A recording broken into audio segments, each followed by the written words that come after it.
El 23 de marzo de 1976 comimos con Rafael Viñoly en un restaurante de Martínez.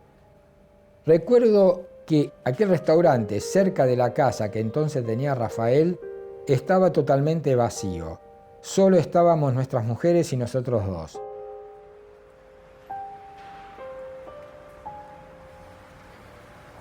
Todo el mundo esperaba para esa noche el golpe de Estado contra el gobierno de Isabel Perón y permanecía en su casa a la espera de noticias.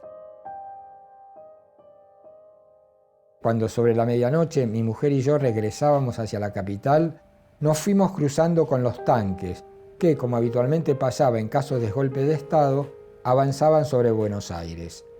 En esa cena decidimos, finalmente, organizar un instituto dedicado a los problemas de la arquitectura, que luego, con el tiempo, sería lo que se dio en llamar la escuelita.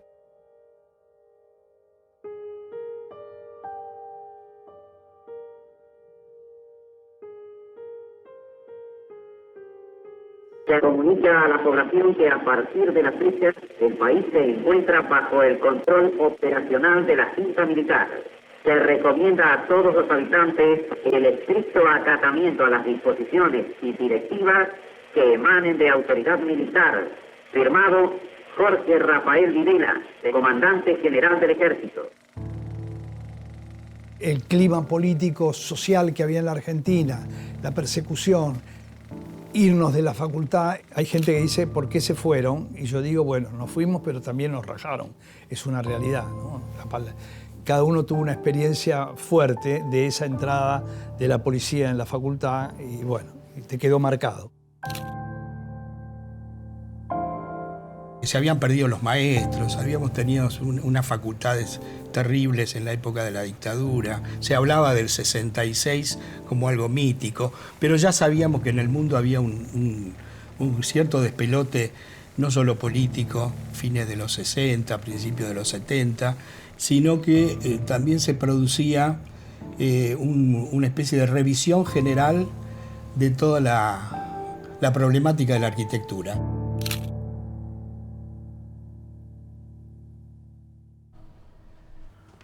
Veníamos con una previa de algunos talleres de arquitectura, básicamente el TANAPO, que en ese momento el Taller Nacional y Popular nucleaba a un montón de arquitectos y alrededor de ellos se formaron cátedras y bueno, nosotros estábamos cercanos a Tony Díaz y de alguna manera ya había como algo previo que planteaba la necesidad de empezar a discutir la arquitectura, ¿no? Yo lo llamé a Tony y hablamos muchísimo de ese tema. Y después dijimos, el único tipo para armar esto no somos nosotros, es Jujo, y el único tipo que le puede dar consistencia intelectual a todo esto es Ernesto. Pensamos que era posible hacer un proyecto interesante de facultad con las nuevas ideas que se empezaban a desarrollar en Estados Unidos, etc. Cuando llegaron los militares vimos que era imposible y se empezaban a robar gente y demás.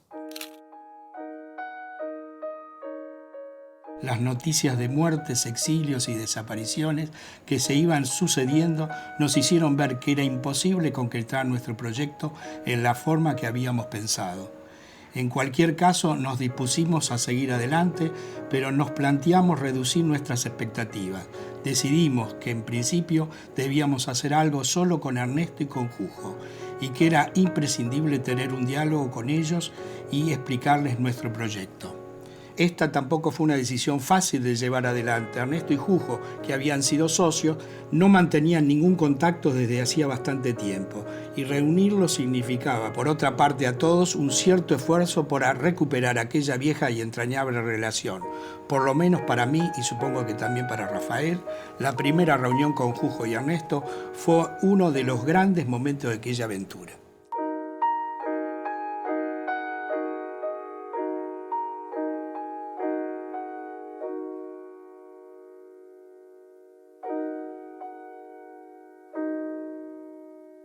Y bueno, y armamos todo como un escenario, digamos, con mesas, conseguimos ayuda y esperamos como quien tiene un bar.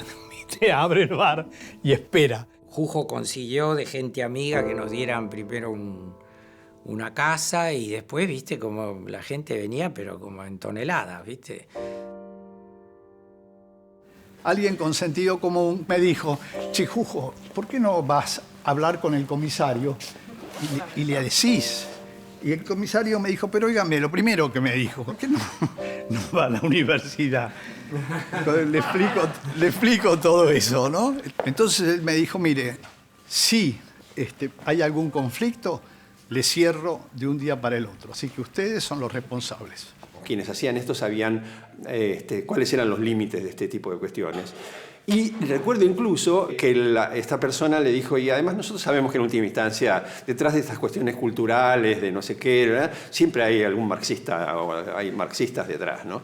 Así que ese era el clima, ¿no? Era digamos, empezarse a animarse a hacer algo en una situación tremendamente cerrada. Le mando una foto a Jujo al estudio, porque en ese momento había que mandar una foto, y usaba bigotes, unos bigotazos, como era la época. Y toda la pelambre me la peinó la gomina. Bien, ¿cómo? Y saco la foto y se la mando. Voy, me mira, me dice, ¿vos por qué querés entrar a la escuelita?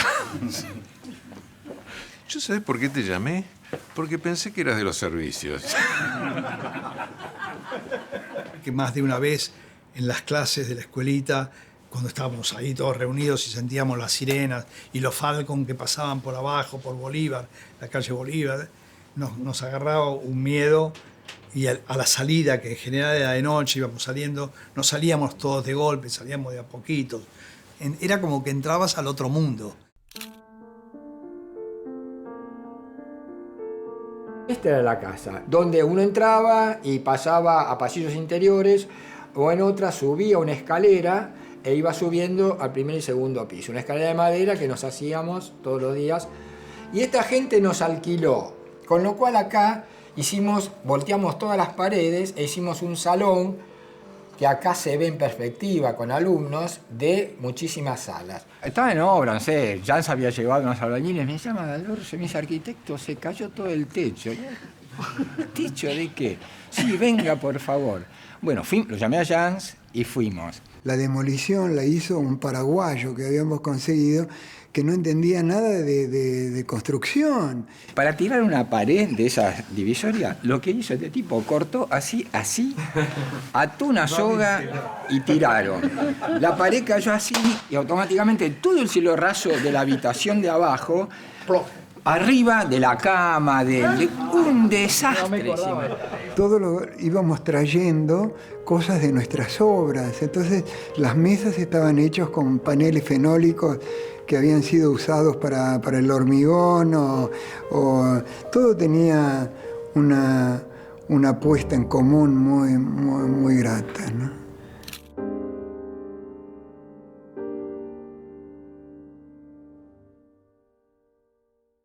Después, cuando yo me inscribí, fui a caer al grupo de Tony Díaz. Y entonces nos hacían llevar papel y lápiz para dibujar. Entonces dije, esto parece una escuelita. Yo creo que ahí quedó la escuelita. Y la foto que hay, donde están todos los integrantes de la escuelita, la saqué yo. Por eso no estoy en la foto. Hicimos un primer curso con Viñoli, que éramos 7 alumnos. Imagínate el lujo que era el año 77, 7 tipos con una cabeza como la de Rafael, estudiando arquitectura de una manera no convencional, con un tipo duro. Fue el primer tipo que se me cruzó en serio en la cuestión. Y la verdad que aprendí.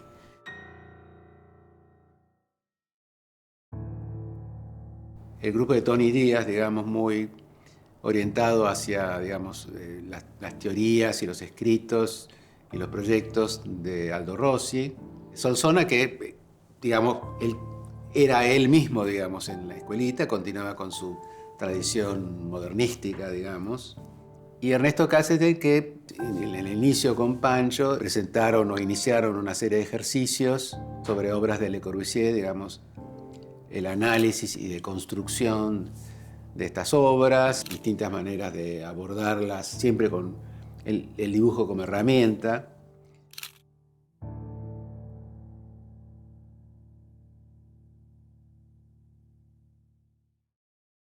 Había un intercambio y una forma de trabajo completamente distinta a la facultad, que la facultad era más un trabajo personal, en grupo, estaba comprometido en la facultad la nota, era otro tipo de responsabilidad. Ahí era la investigación, el trabajo en equipo y el compartir ideas de arquitectura exclusivamente. Entonces los ejercicios, por ahí era, bueno, dados, no sé, una cierta cantidad de elementos arquitectónicos, había que componer, que es otra palabra que se había dejado de usar y que parecía una mala palabra, un proyecto en planta, por ejemplo. Entonces, bueno, a veces se hacía con la técnica del collage, se pegoteaban pedacitos de edificios y se componía un edificio, y otras veces se dibujaba de cero, se levantaban axonométricas, todo esto a mano, ¿no? Sin computadora y sin Photoshop. Hicimos en nuestro grupo una tarea muy importante que fue empezar a estudiar la arquitectura argentina, de Buenos Aires en particular, como no se había estudiado antes. No se había estudiado al menos entre arquitectos practicantes. Creo que pusimos de moda, por así decir, el barrio Los Perales. Y la arquitectura que representaba el barrio. No por ser peronista, no, sino la arquitectura que representaba el barrio Los Perales. Primero porque yo había nacido a 10 cuadras del barrio Los Perales, lo vi construir, digamos, aparte de las anécdotas y demás.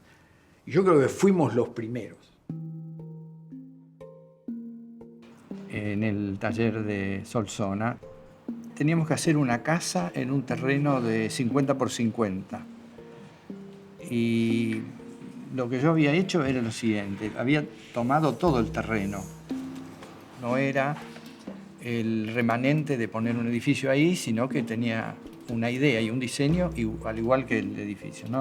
Primero había tomado como una especie de cruz todo el terreno. Y había hecho una casa que estaba en el medio del terreno y esta casa tenía unas rampas que subían hacia el techo de cada una de las esquinas del edificio y que eran unas subidas de auto o peatonales para entrar a la casa que se entraba por arriba. Y quedaban formados 4 lugares vacíos. Cada uno de estos lugares era un jardín diferente y distinto. O sea, uno era un jardín que era un bosque de árboles, por ejemplo, me acuerdo, bastante profuso. Otro era un jardín para mirar, otro era un jardín para cultivar y como una especie de granja.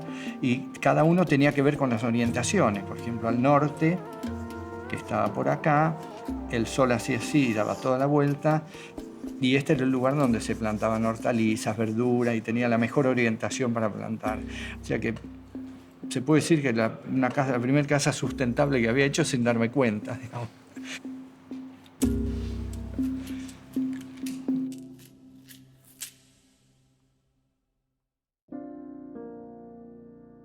Toni y Solsona decidieron encarar un ejercicio que fue sobre la Avenida de Mayo juntos. Y digamos, yo recuerdo que querían convencerlo a Ernesto que también hiciera eso. Y yo decía, no, ¿por qué? Nosotros tenemos que seguir ejercitando, trabajando sobre Le Corbusier. Y Ernesto estaba, en el fondo estaba de acuerdo, siguió estando de acuerdo y nosotros seguimos con lo de Le Corbusier. Avenida de Mayo no tenía ningún tipo de protección. En ese momento se empieza a identificar los edificios valiosos que tenía Avenida de Mayo, que de hecho después en la cátedra de Solsona y junto a Hugo Salama se hace un relevamiento muy detallado de cada uno de los edificios.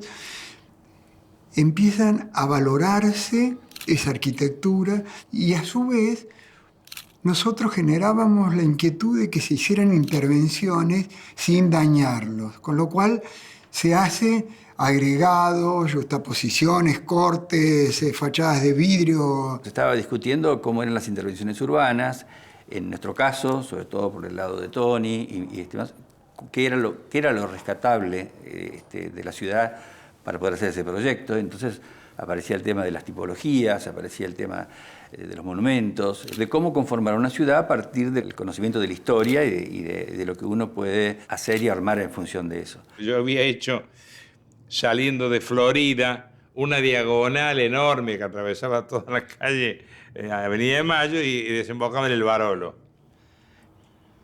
Yo me acuerdo que Solsón una vez, corrigiéndome un proyecto mío, o mirando un proyecto mío, me dijo, este es un buen dibujo, es el que has hecho, pero es un mal proyecto.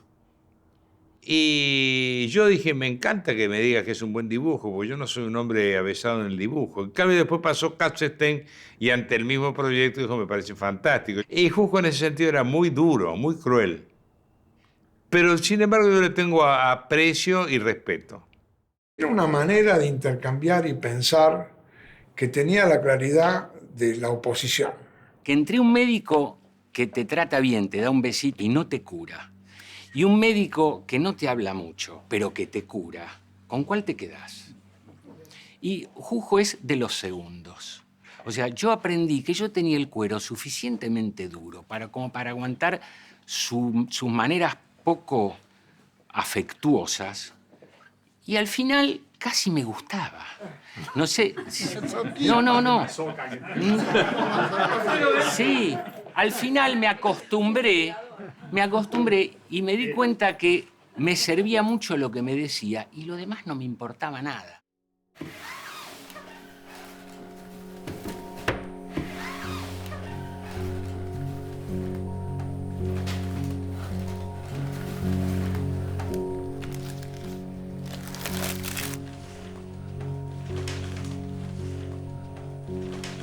Esta es la planta del cábanac.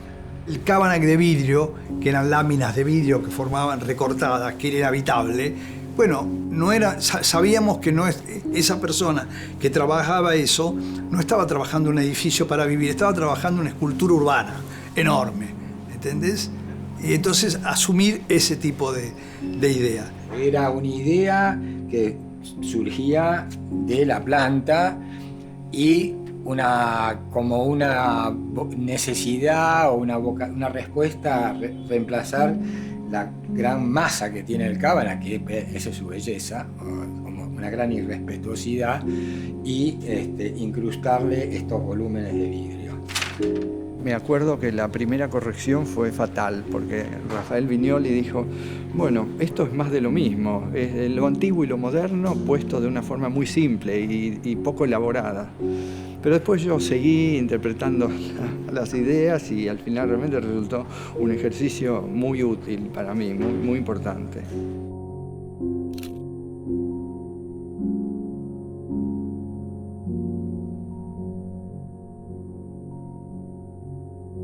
Tony es el que en el fondo también, junto con Rafael, movilizan lo que viene a ser la comunicación exterior.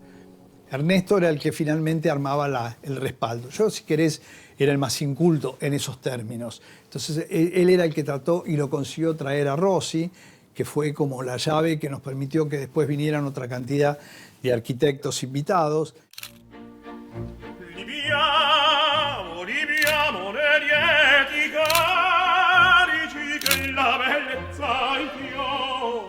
La avenida de Aldo Rossi fue fascinante. Acababa de inaugurar el Teatro del Mundo en Venecia, en la Bienal, y acababa de terminar la Galaratese, que es un conjunto de viviendas enorme, largo, lleno de columnas, cosas que nosotros decíamos, pero viste, ¿cómo vas a visualizar una arquitectura de esa manera?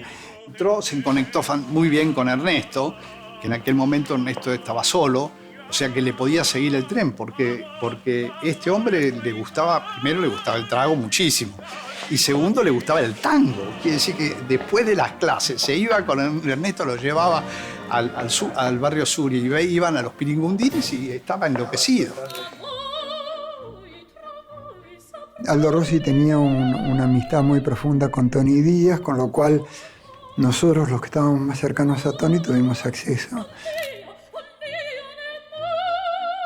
¿Te imaginás la expectativa que había? En el auditorio había venido hasta Amancio Williams a escucharlo. Sí, gente de ese calibre, ¿no? Y empieza a pasar unas diapositivas. Llega hasta una escultura del Corleone, qué sé yo, en Italia. Y dice, questo que está acá es parecido a lo que he visto ahí de un alumno que agarró un pedazo de Miguel Ángel con un pedazo de Mies van der Rohe, lo cruzó y hizo esta cosa. Entonces me citó ahí, que eran mis dibujos que estaban puestos ahí, estaban todos expuestos. Y Jujo saltó a la mesa, se paró Dijo, sí, Salama es un alumno de acá que lo hemos invitado a ser docente de la escuelita. Entonces a la tarde me llamó Rafael y me llevaron directamente a Florida y ahí a mí, a Ibar Lucía, a Jean Paul y al Droga nos nombraron ayudantes ahí mismo y pasamos a ser ayudantes para el segundo curso.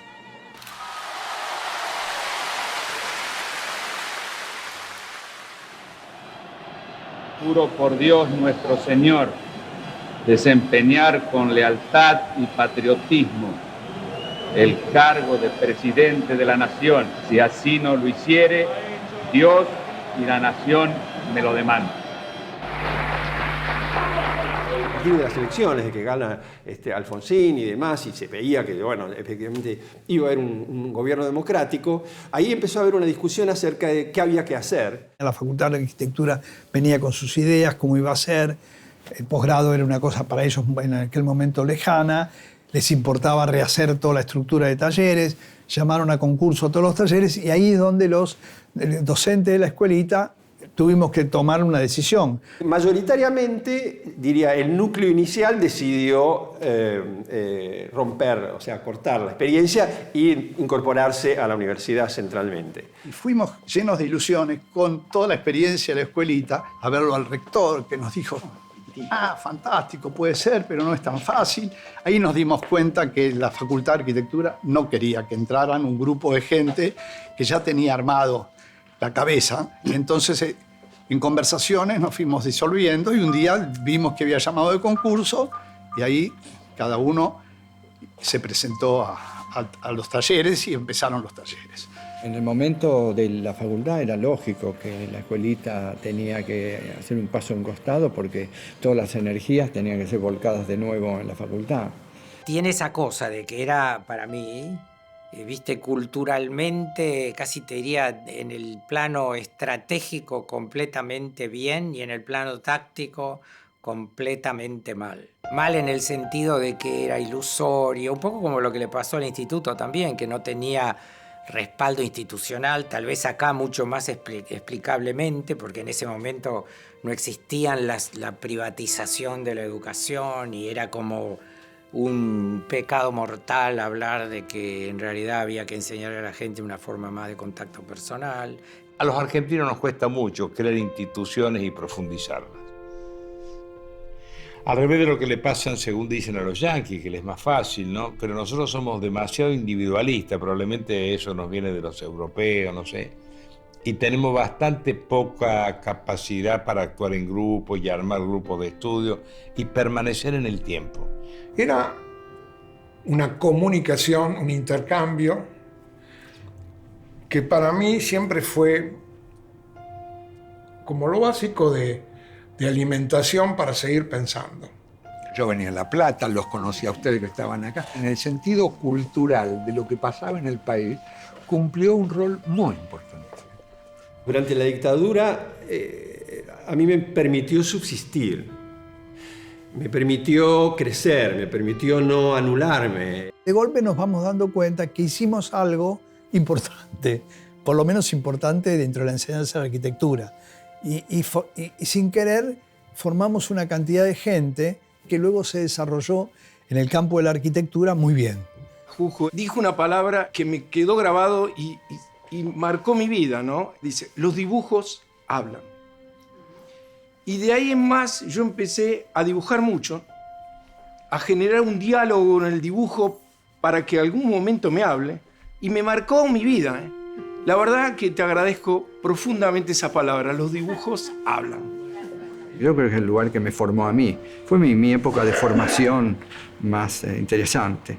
El único ámbito donde podía hacer esto, para nosotros era la escuelita, no había otro lugar. Nos abrió la cabeza, por fin teníamos dónde pensar algo independientemente de que fuera ese cachito de algún docente que haya quedado que te podía dar algo. El espíritu de la escuelita nos sirvió a nosotros 30 años más. Es nuestro semillero. Y para mí fue un privilegio, fue muy formativo y un grato recuerdo. Y de hecho sigo muy amigo de muchos de los integrantes de esa experiencia, ¿no? Tiene que ver con una forma de ver la arquitectura, con una forma de hablar de arquitectura, con un entusiasmo, porque la escuelita además fue un acto de vida y de acción contra la malaria que había afuera. Fue absolutamente sanadora para quienes participamos en eso.